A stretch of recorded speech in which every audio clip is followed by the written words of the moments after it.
ndani ya mji wa Bukoba, makao makuu ya mkoa wa Kagera, na hapa ni moja kwa moja kutoka kabisa katika kiwanja hiki cha ndege Bukoba.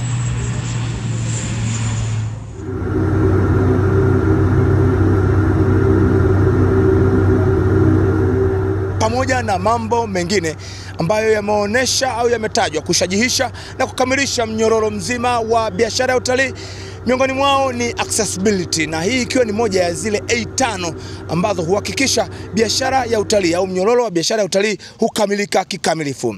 Bukoba inaweza ikafikika kwa njia ya usafiri wa anga, na mamlaka ya viwanja vya ndege kwa maana TAA wamehakikisha Bukoba Airport imekuwa tayari kwa kuwakaribisha na kuwahudumia wale wote ambao watakuwa wamechagua kutumia usafiri wa anga kufika katika eneo hili la mji wa Bukoba upande huu wa mkoa wa Kagera kwa minajili ya shughuli mbalimbali ikiwemo shughuli za kiutalii.